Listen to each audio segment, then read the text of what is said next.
nowadays, when you buy an automatic transmission car, you can see this plus and minus going on your gear shifter. What does that mean? Of course, the car fanatics will know how this works, but to the rest, they don't. What's that for? Is that to do maths, multiplication? Well, obviously not. So what does it do? And what happened to the usual 3, 2, 1 or L on my gear shifter? Let's talk about it.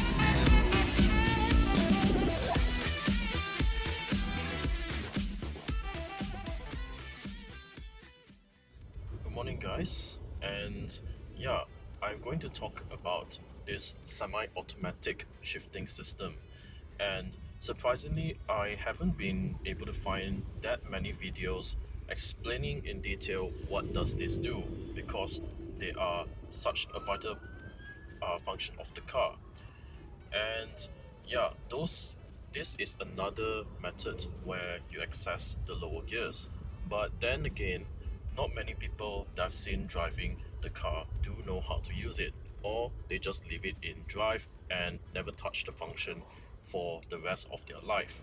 So today, just want to let you know what does this function do, because I believe it's still important as you drive your car. There's certain instances you may want to overtake, climb up a hill, that you're gonna need that function anyway. And if you are thinking that plus and minus is only meant for racing or doing toge runs, you're mistaken. This does act like a 3-2L. But anyway, enough blabbing about. So let's get to how does this semi-automatic function shifting work. But before all of that, let's go through the reason as well why is this plus and minus thing implemented. Back then, back in the 90s, when we had 3-speed and 4-speed automatic gearboxes, those spots for this 3-2L could still fit on the place where you shift your gears, the gear shifter column. But as automatic gearboxes had more gears, so 5, 6, 7, 8 speed and even 10 speed by Ford, it of course made no sense to actually have those system again. You can't just have, let's say a 7-speed gearbox, you can't have like 6, 5, 4, 3, 2, 1, 0 or something like that. There's no zero, but then you get what I mean. So if it were to be so, your gearbox shifter will take up the space of your cup holders, leaving you with nothing at all on the console where your handbrake used to be. In fact, they will even have to move the handbrake down to as a foot brake mounted at the bottom of your pedals. So to overcome this design issue, they implemented this plus and minus, and sometimes they also do come with pedal shifters. Now, the pedal shifters do function the same as if you were pressing the plus and minus, although there are a few other cars like as far as I know, the Honda City and the Honda Jazz, they operate a little bit differently, but the functionally is still the same. So anyway, how does it work? So let's say you are driving on a road, say you're at 60 kilometers an hour, and your car, let's say, has a 6-speed automatic transmission. So your car is now in 4th gear, and you put that gear to M or S. Now you have a display on your screen that shows S or M, and will have the number 4 over there. So in whatever gear your car is in, you will see that number over there once you put the gear shifter into M. And then you can of course shift up and down like a manual car without the clutch system. But unlike a manual, this system is actually controlled by a computer that will disallow you to shift the gears up or down further if it thinks the engine will blow up, or it will stall due to the over revving or under revving. So let's say you want to go to the next gear from 4th at 60 kilometers an hour, you shift to 5th. Normally it will allow you to do so. So you just flick the stick upwards to plus, and it will change to number 5. and then you want to go forward some more, so you will shift to number 6. But if you do that, it will normally blink, the number will blink on the screen, or either it just does nothing. And of course, that's the computer asking you, telling you you cannot shift to this next gear because it will cause the engine to stall like any manual car would.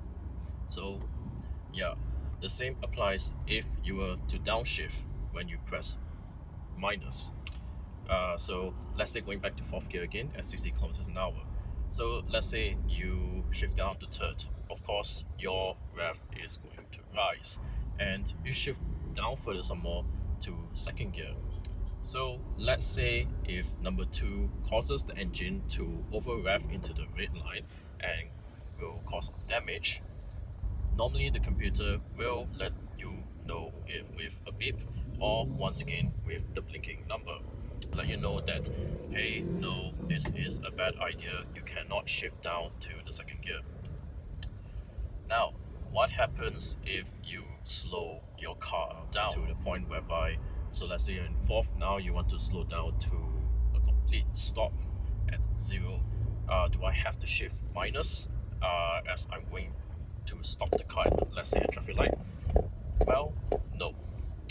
The computer will actually downshift the gears for you if it's going to stall once again. So let's say you brake your car as you're going to the traffic light. So you will see the number from, let's say, gear number 4 go down to 3rd, go down to 2nd, go down to 1st, and eventually, yep, you will have to start back at 1st.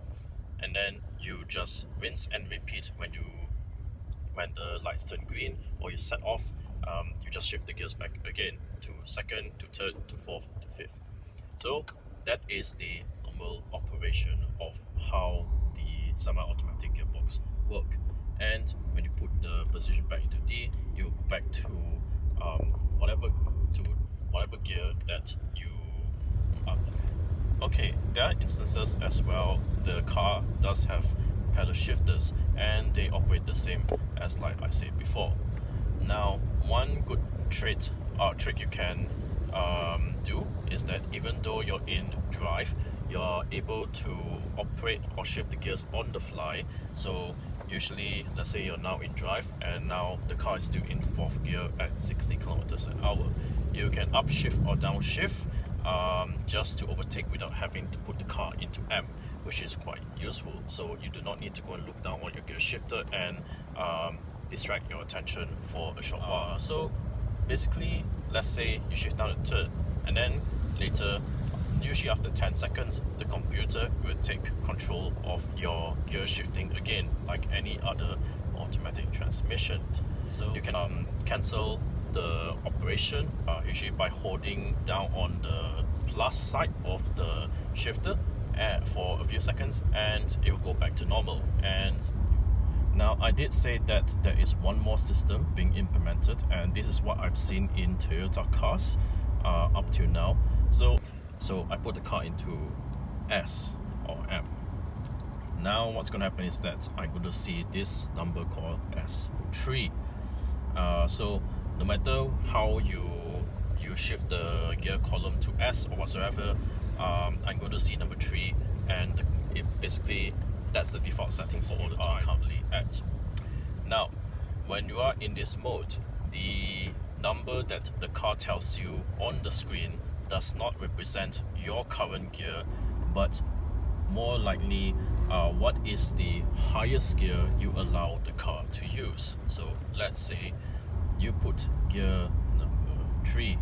So you're telling the car out of all the 4-speed, 5-speed, 6-speed or 7-speed automatic the car has, you're only allowing it to use 3rd gear as the highest gear. So let's say you have a 4-speed automatic car, like my car again. If I were to shift up to 4th gear, so basically it acts like any other, it just acts like a automatic video, helps you guys understand how this semi-automatic shift thing works. Sorry I didn't go to too much more detail on the mechanics, but I just want to talk about the operation so that you guys are aware now how do you access the lower gears of your car in today's day and age, because I feel that is quite important. So having said that, thank you guys for watching, and subscribe, like, and comment your thoughts below, any questions, and feel free to leave also your own answers for the rest so that we are able to help one another in the car community. So cheers guys, and I will see you later.